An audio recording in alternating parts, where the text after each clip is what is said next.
नमस्कार मित्रों, सितारे लिखते हैं जो आपके भाग्य की कहानी आज बताएंगे हम उसे अपनी जुबानी, सिर्फ आपके अपने प्रोग्राम भाग्य मंथन में। मैं ज्योतिषाचार्य राहुलेश्वर। ईमेल प्रक्रिया द्वारा प्राप्त जन्म कुंडलियों में से हमने आज जो एक जन्म कुंडली चुनी है उस भाग्यशाली जातक का नाम सुधीर दास है, जो कि पानीपत हरियाणा के रहने वाले हैं। प्रश्न। नमस्कार गुरुजी, मेरा नाम सुधीर है। मेरा प्रश्न मेरे पिताजी को लेकर है। मेरे पिताजी बहुत नशा करते हैं, रात दिन नशे में डूबे रहते हैं, कुछ काम भी नहीं करते, कुछ बोलो तो गंदी गंदी गाली देते हैं और मारने के लिए आते हैं। पिताजी के नशा करने के चलते मम्मी जी का भी देहांत हो गया। मैं अभी 21 साल का हूं और मेरी एक छोटी बहन भी है। कृपया मेरा मार्गदर्शन करें। मेरे पिताजी का जन्म विवरण कुछ इस प्रकार है। नाम रमन दास, दिनांक 25/9/1958, जन्म समय 1:20 दिन में, जन्म स्थान पानीपत हरियाणा। रमन जी का जन्म नक्षत्र शतभिषा है, चरण पहला। नक्षत्रवाद चरण के हिसाब से आपका जन्म नक्षत्र गो है। रमन दास जी की जन्म कुंडली में लग्न धनु है, जिसके स्वामी बृहस्पति देव हैं, और जन्म चंद्र राशि कुंभ है, जिसके स्वामी शनि देव हैं। आपके प्रश्न का कारक भाव मुख्य रूप से पंचम, दशम व 12वां भाव है। पंचम स्थान बुद्धि का होता है, दशम स्थान व्यवसाय या कार्य का होता है, 12वां स्थान घाटे का, व्यय का या किसी भी चीज के नष्ट होने का होता है, जो कि क्रमश बुद्धि, कार्यस्थान व अलगाव के नाम से भी जाने जाते हैं। अलगाव पैदा करने वाले कारक ग्रह। इन चीजों को करवाने के लिए जो मुख्य कारक ग्रह हैं वे क्या हैं जाने।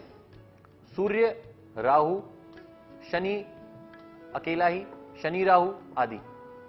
महादशा। रमन दास जी की अभी बुध की महादशा चल रही है, जो कि कुल 17 वर्ष की होती है। 4/5/2007 से शुरू होकर यह 4/5/2024 तक समाप्त होगी। आइए जाने बाधक योग के बारे में। जब कोई ग्रह किसी इच्छा के उपभोग में बाधा उत्पन्न करता है तो ऐसे ग्रह को बाधक ग्रह कहते हैं, व ऐसे योग को बाधक योग कहते हैं। आइए जाने पहला बाधक योग रमन दास जी की कुंडली में जो है। शनि द्वारा लगाई गई 7.5 पहला बाधक योग यही है, जो कार्य में मन ना लगने देना व आलस्य उत्पन्न करता है। दूसरा बाधक योग शनि राहु का चंडाल योग, जो कि कुटुंब स्थान पर भी धन उपार्जन में बाधा उत्पन्न कर रहा है।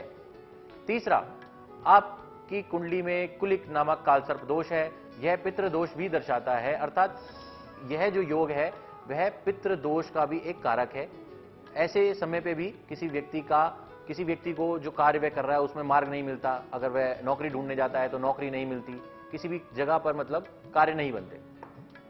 इसके कारण से घर में भी कलेश व अशांति होती है। चौथा बाधक योग, राहु की पंचम दृष्टि कर्म स्थान पर पड़ रही है, जो कि कार्य में बाधा उत्पन्न करती है, कभी भी एक चीज में दिमाग नहीं लगने देती। निष्कर्ष। सुधीर दास जी, आपके पिताजी की कुंडली का मंथन करने के बाद हम इस निष्कर्ष पर पहुंचे हैं कि आपके पिता के साथ जो समस्या है वह व्यावसायिक नुकसान से शुरू हुई। एक समय पर आपके पिता का कारोबार बहुत अच्छा था, पर उस क्षेत्र में एक बड़े नुकसान के बाद वह उससे उबर नहीं पाए। आपके पिता की कुंडली के कुछ योग हैं, जैसे सूर्य राहु, जो इंसान को कभी कभी विवेकहीन कर देते हैं। मंगल शनि की दृष्टि योग के कारण जीवन में बहुत संघर्ष भी आपके पिता ने किया है। अब प्रश्न यह उठता है कि क्या किया जाए। सुधीर जी, हर समस्या का समाधान निकल सकता है। पिता को एकांत में लेकर जाएं, उनसे बात करें, उनकी समस्या को समझें और हल ढूंढें। इसमें आपकी सहायता के लिए हम कुछ उपाय भी बता रहे हैं।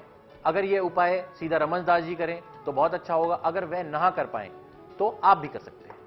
पहला उपाय आता है मंत्र क्षेत्र से। आपको यह मंत्र जाप करना है, ध्यान से सुने। श्री उपेंद्राय अच्युताय नमो नमः। इसको आप दिन भर पढ़ सकते हैं या 11 बार पढ़ें। पूरे दिन भर पढ़ें तो बहुत अच्छा इसका फल मिलेगा आपको। अगर यह मंत्र पिता भी कर लें आपके तो बहुत अच्छा होगा, शुभ रहेगा सब कुछ। दूसरा उपाय आता है यंत्र क्षेत्र से। शनि का अंक यंत्र अष्ट धातु में बनवाकर अपने पापा के पर्स में रखें। अगर वह स्वीकार ना करें अपने पर्स में रखना तो इसे आप भी अपने पर्स में रख सकते हैं। तीसरा उपाय आता है रत्न क्षेत्र से 5.25 रत्ती का माणिक्य व 3 रत्ती का पुखराज धारण करवाएं अपने पिताजी को। अगर वो ना कर पाए तो आप भी इसे धारण कर सकते हैं। चौथा उपाय आता है दान क्षेत्र से। अपाहिज लोगों को मीठे बिस्कुट बांटें, या हलवा बनवा के भी अगर हलवा भी बनवा के बंटवा सकते हैं तो वो भी आप बंटवा सकते हैं।